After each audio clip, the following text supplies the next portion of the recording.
funny. So I guess this is a different view.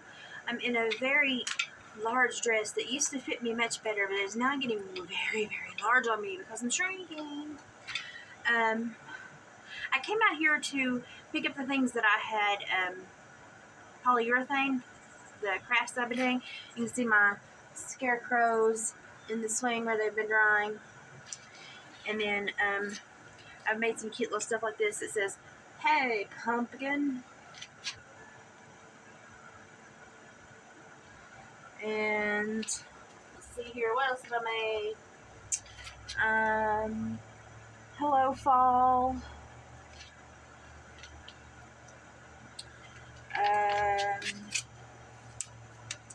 Fall, y'all, with a big garland.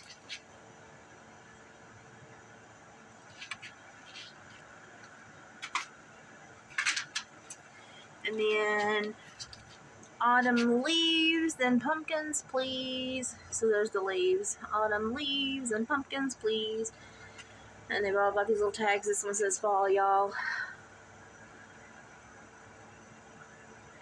Been crafting up a storm.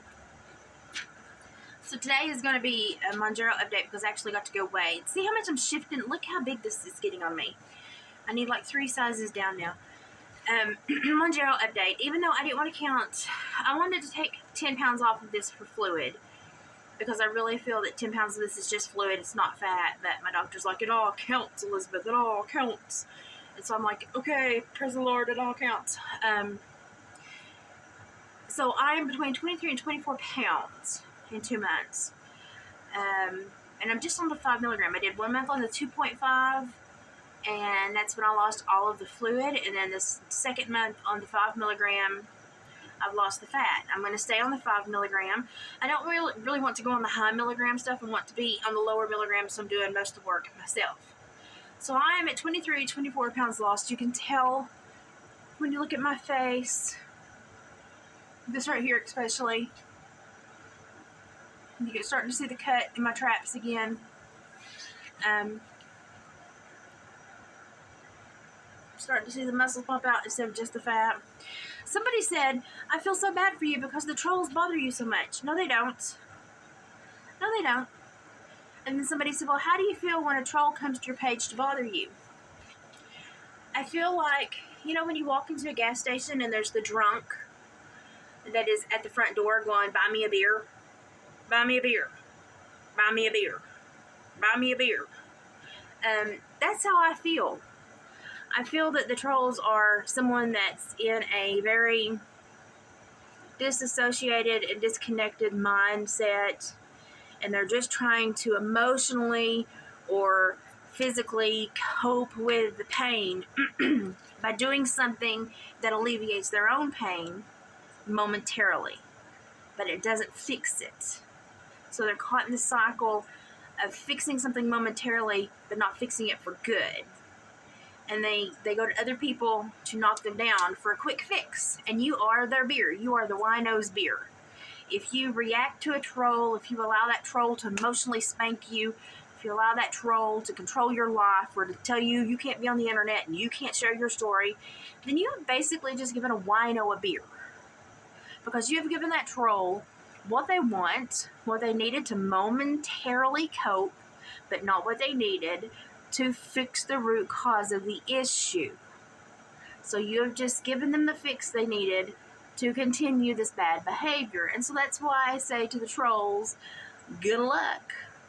Because I got some tough skin and I understand the mindset of people that have to go out and hurt other people. I supervised murderers for 10 years and I dealt with youth that had been in trauma backgrounds and addiction. I understand the mindset of hurt people that hurt other people. And so when I think of a troll wanting that emotional, that emotional decay of someone else, it is just like an alcoholic wanting a beer. It is just like a drug addict wanting a hit.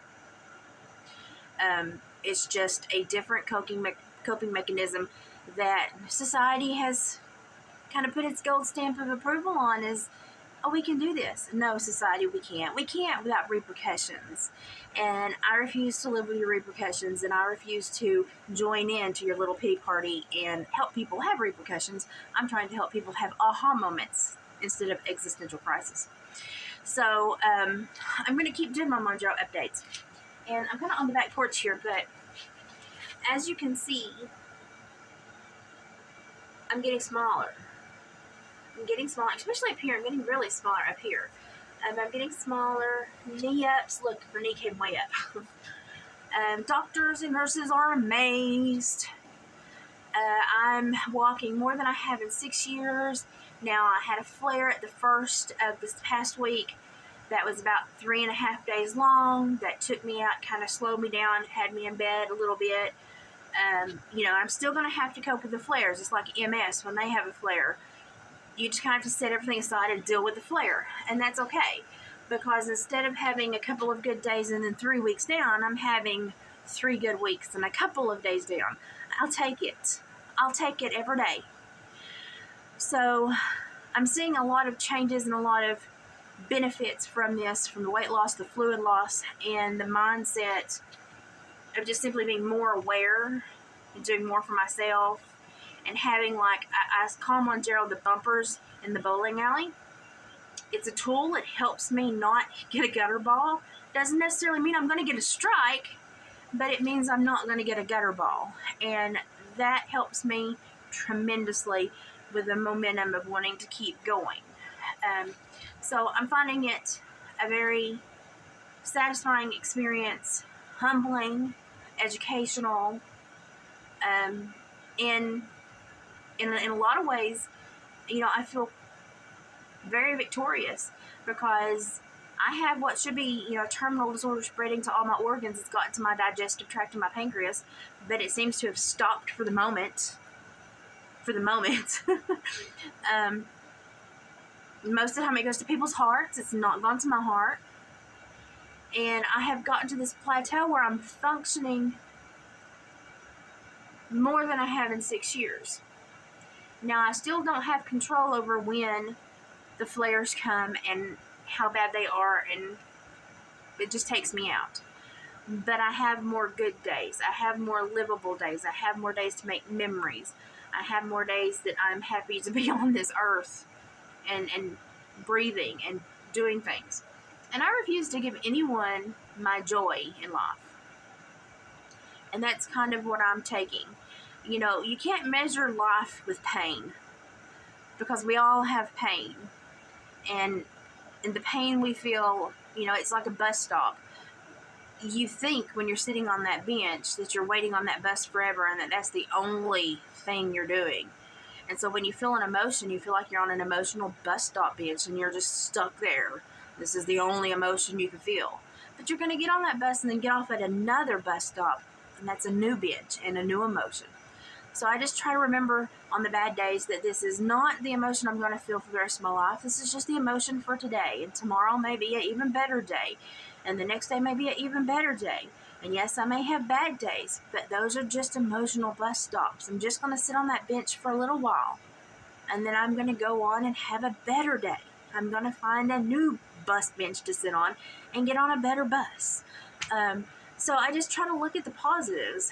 And believe it or not, the trolls are empowering. And I think that the more people pick on me, the more I am absolutely determined to succeed. So in the next couple of weeks, my doctor thinks I will be at the point where I can start going to the gym, especially since I have the little button I wear now. And I can start doing some really long walking on the treadmills and getting my heel to toe roll on my left foot working even better. And my Ehlers-Danlos seems to have quietened down since a lot of the fluid has passed off my body. So he thinks I'm ready to start some treadmill or bicycling in the gym. And so that's what we're going to do. We're going to get a gym membership and we're going to start taking the next step. I'm not supposed to touch weights because I will build muscle like Arnold Schwarzenegger. I will build muscle. It's just that I'm a farm girl. I will just beef right back up. So staying away from weights, because the muscle during flares pulls everything. And so the more muscle I have, the worse my flares are. So I'm not wanting to build any muscle. But I'm at the point where I can now upgrade my movement exercises and my physical exertion. My doctor is comfortable with me doing that with my blood work and all my stats for the last couple of months on this medication and how I'm doing with the medication. So I feel blessed. I'm off my blood pressure medicine. We discontinued it today. I stopped taking it the second day of Mounjaro. I not had to take it since, but he just officially discontinued it today because he was like, let's just wait and see if it spikes. It never did, so he discontinued it. And yeah, I feel lucky that I chose this opportunity, made the right decision, and am going the right way. But even when the trolls are after me, I feel blessed. Because if a troll's after you, it means you're happy and you're doing something right. And they're not happy, and they see your happiness, and they want to take it from you, because that's how they cope. They take that emotion, and it's like an alcoholic getting a beer and chugging it, and it satisfies them momentarily. But it's only a momentary satisfaction, trolls. You're going to have to find a better way to deal with life. You're going to have to find what's causing you to go after others, what you're needing to feel within yourself by not hurting others, but by seeking what's hurting you and resolving that issue so that you don't feel the need to pass on the pain. And when that happens, when you have that aha moment and you figure out what that is, you're going to be such an amazing person. And I hate to see people deny themselves the ability to be amazing. And so I'm all about the trolls coming to pick on me, because they learn things. And today you're going to learn that a fat girl has worth. And I wasn't always fat. I've loved myself when I was a buxom Amazon, and I've loved myself when I was fat and out of shape and almost crippled from this disorder. And I've loved myself as I'm learning to walk again and getting my feet back under me and being able to do a little bit more each day, a little bit more each day.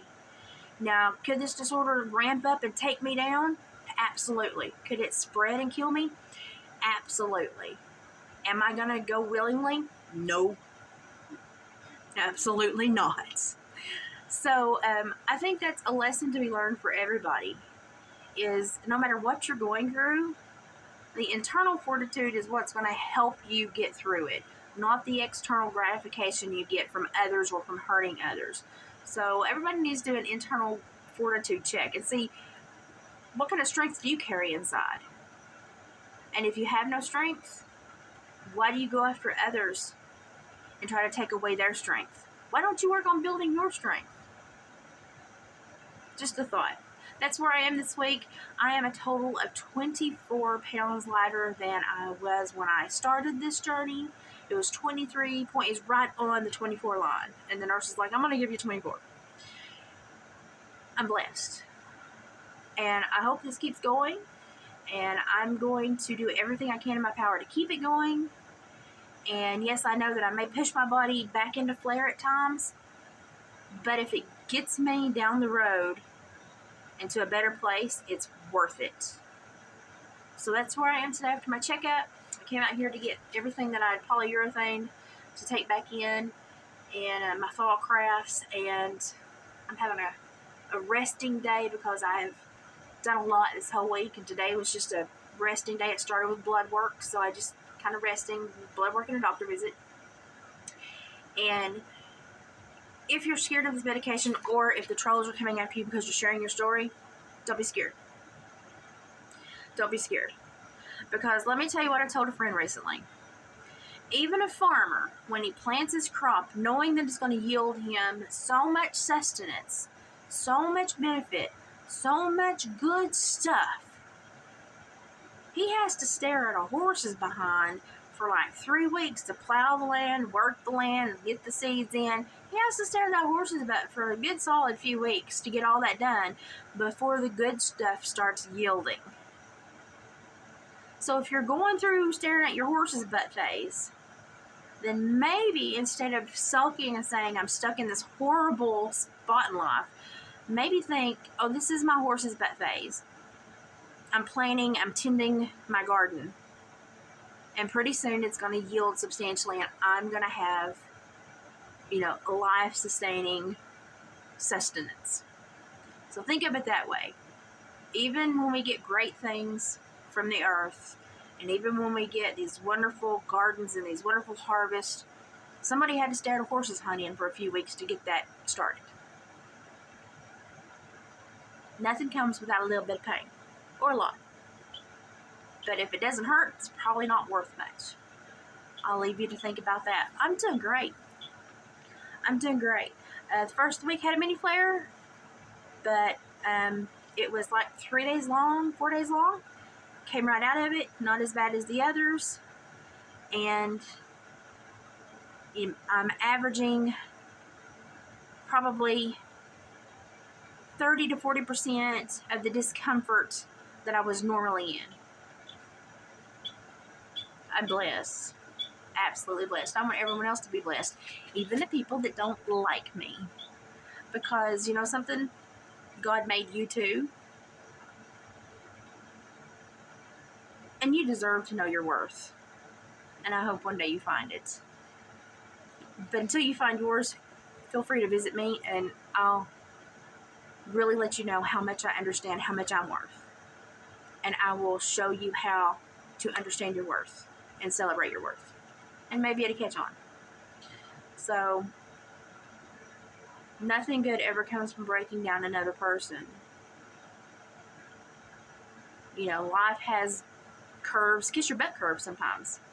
But at the end of the day, you've got to try to be the best person possible. And only inflict pain or inflict harm if you're in a spot where you are defending yourself and your life and yourself. That's kind of how I live. I'm not going to hurt anyone unless they're trying to physically harm me, and then all bets are off. But words and trolls and internet, all caps, pshaw. You're just my horse's butt phase. Pretty soon, my garden will bloom and it will be gorgeous. I love you guys. Stay positive.